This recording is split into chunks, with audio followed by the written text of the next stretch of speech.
7:12, entremos en materia para nuestra próxima entrevista. El pasado 13 de febrero empezó formalmente el segundo ciclo de diálogos en la Ciudad de México. En los actos protocolares se destacó el agradecimiento a la comunidad internacional y particularmente a los países garantes del proceso. Pablo Beltrán, jefe de la delegación del ELN, señaló la necesidad de un pacto moral que saque a flote al país, con el que ganemos dignidad nacional. Una nueva política antidroga que no sea guerrerista y sobre todo dejó claro que la mesa de diálogo es un instrumento de cambios estructurales mandados por los jóvenes del estallido social. Por su parte, Oti Patiño, de la delegación del gobierno, dijo: lo que un gobierno haga para alcanzar la paz es un acuerdo de Estado, y este gobierno hace realidad el principio de que los pactos son para cumplirlos. Bueno, una vez más contamos con la gentil disposición de Diego Arias, analista político colombiano, experto en temas de paz y conflicto, quien se conecta vía Zoom desde Bogotá. Diego, gracias. Eduardo, un saludo cordial para usted, para su equipo, para la teleaudiencia a esta hora del día y muy complacido y honrado como siempre por su amable invitación.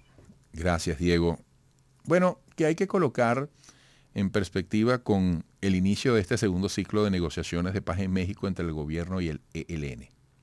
Pues Eduardo, este nuevo ciclo llega con un antecedente, digamos, de mucha tensión. Esa tensión se produjo básicamente por el hecho de que todos o algunos recordamos, el 31 de diciembre el presidente anunció un cese al fuego bilateral con distintos grupos, incluido el ELN, y este grupo se apresuró rápidamente a desmentir que tal acuerdo hubiera sido suscrito y reclamó que cualquier tipo, digamos, de anuncio que pueda hacerse respecto de acuerdos que se haya logrado con ese grupo deben surgir desde la mesa de negociación. De manera que llega con esa presión, llega con la presión este ciclo de negociación de parte del comandante del ELN. Él no está teniendo asiento directo, estamos hablando de Antonio García en el equipo negociador, en el sentido de que él siente que se está igualando el estatus político, digamos, de este grupo insurgente con el de otros grupos con los cuales el gobierno pretende, por otras vías, no por la vía de la negociación política, sino por la vía del sometimiento a la justicia, que a propósito, para eso se presentó un proyecto de ley ayer. La crítica deviene en el sentido de que sienten que se les está igualando con otras estructuras que no tienen naturaleza, digamos, política. Pero más allá de eso, por supuesto, hay un imperativo. En la agenda inicialmente el tema del cese al fuego bilateral había sido planteado, pero no era una urgencia. Se alcanzó a pensar que podía ser algo de mitad de camino, digamos, de la negociación y no del comienzo de la misma. Pero estos hechos que estoy relatando, Eduardo, han hecho imperativo que esta mesa aboque ese tema del cese al fuego bilateral. Difícilmente la opinión pública va a tener un buen recibo si este ciclo termina, muy seguramente no va a ser de 20 días, tal vez de un mes, si no hay un anuncio concreto respecto al cese al fuego bilateral, asunto que es complicado porque un cese al fuego bilateral, Eduardo y televidentes, es muy difícil de administrar y de verificar si no hay concentración de estas unidades irregulares, de estas tropas irregulares, y a eso el ELN, digamos, se resiste. Está el tema también de alivios humanitarios. Se acordó en una zona del occidente colombiano selvática llevar alivios humanitarios y sobre eso ya hay unas propuestas, hubo unas visitas a la zona y esos alivios debieran implementarse para reducir el nivel de afectación de la población civil. Y está finalmente el tema que era el central de este ciclo, Eduardo, que era el tema de los mecanismos de participación de la sociedad civil en este proceso de negociaciones de paz, en lo cual afortunadamente, Eduardo, hay que decirlo, hay muchos avances que vienen incluso desde el gobierno de Juan Manuel Santos cuando esa mesa sesionó en Quito. De manera que muchas expectativas, Eduardo, para resumir, de que haya resultados concretos en este ciclo que, repito, creo que puede tomar más de los 20 días o 21 días que inicialmente han sido acordados. Amigo, estamos escuchando, para quienes nos siguen también por radio, a Diego Arias, analista político colombiano, experto en temas de paz y conflictos. Disculpa la ignorancia, ¿cómo se entiende el alivio o los alivios humanitarios? ¿Qué son? Los alivios humanitarios son medidas en medio de la guerra, en medio del conflicto, para reducir sobre todo los impactos que la guerra produce, sobre todo en la población civil.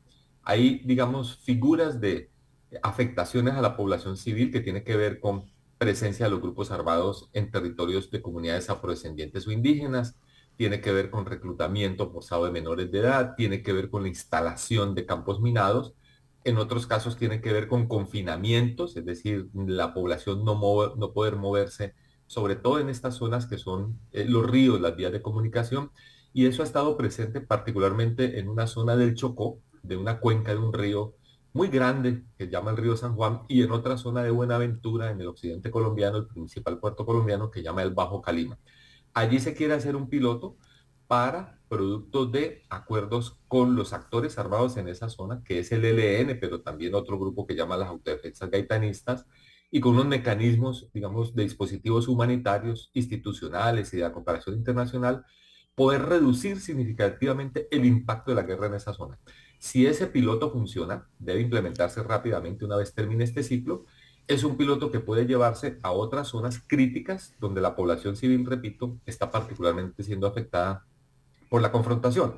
Esos son alivios mientras termina la guerra y en los cuales, por supuesto, el cese al fuego es clave, pero no es lo único, porque uno entendería, Eduardo, que no se trata solo de cesar operaciones ofensivas, sino cualquier otro tipo de hostilidad. De eso estamos hablando cuando se menciona o se trae a colación el tema o el concepto de alivios humanitarios. Diego, ¿qué hay que observar en la presencia ya como presidente de Gustavo Petro, sus premisas de la paz total y lo que ha sido el manejo de este proceso concretamente con el ELN?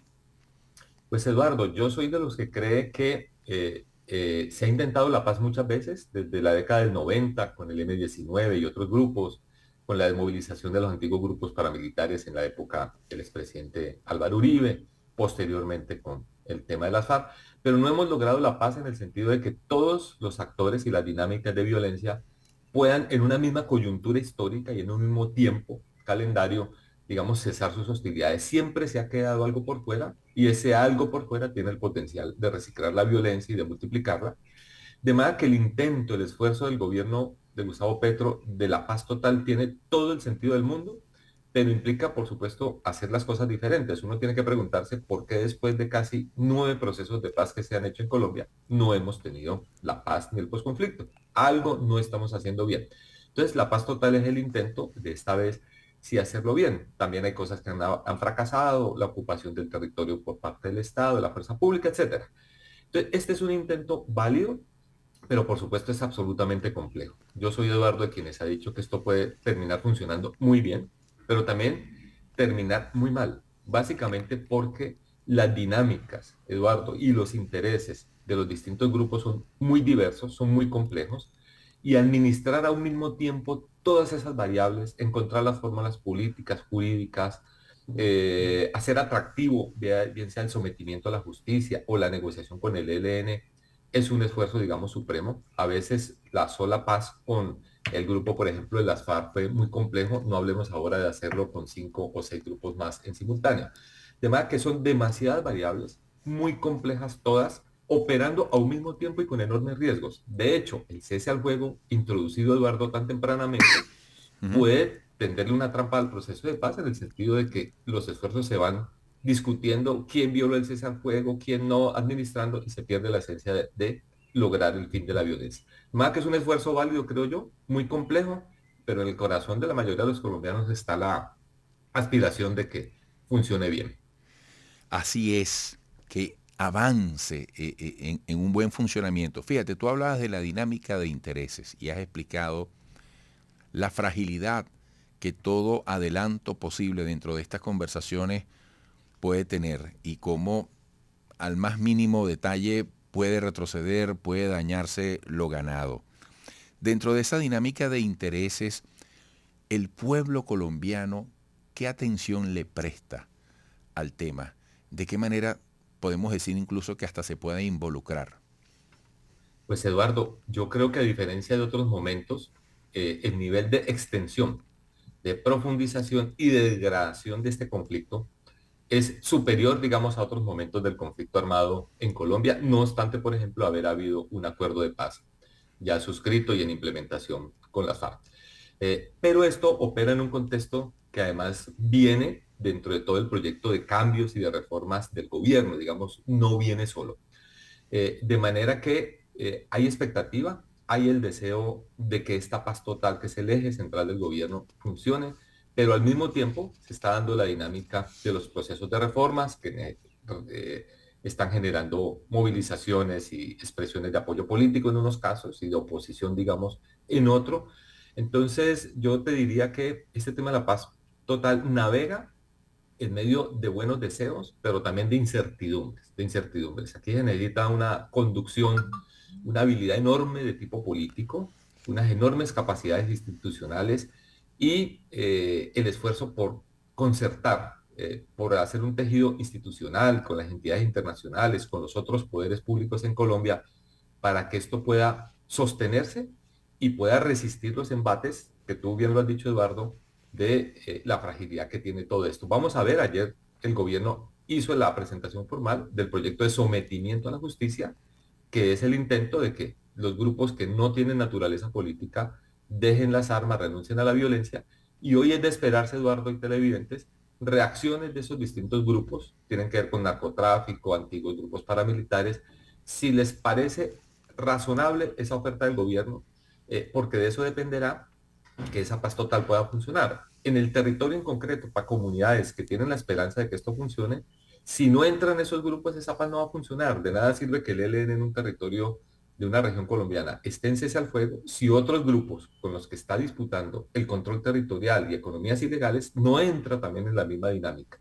Además, que esto es sostenible si el cese al fuego, yo he insistido, ni siquiera es bilateral, tiene que ser multilateral, no solo debe ser al fuego, sino también de hostilidades, pero repito, es una coyuntura donde la paz total está en juego al mismo tiempo con el apoyo en la opinión pública y apoyos políticos y contradicciones y contradictores en el mismo escenario donde se están jugando las reformas que está implementando el gobierno del presidente Gustavo Petro.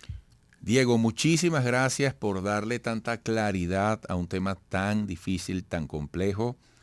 Estamos en seguimiento de este y otros temas que nos hermanan con Colombia. Un fuerte abrazo, hasta pronto. Se quedó congelada la imagen, creo que se detuvo el contacto, pero fue suficiente, lo pudimos aprovechar plenamente. Diego Arias, analista político colombiano, experto en temas de paz y conflictos.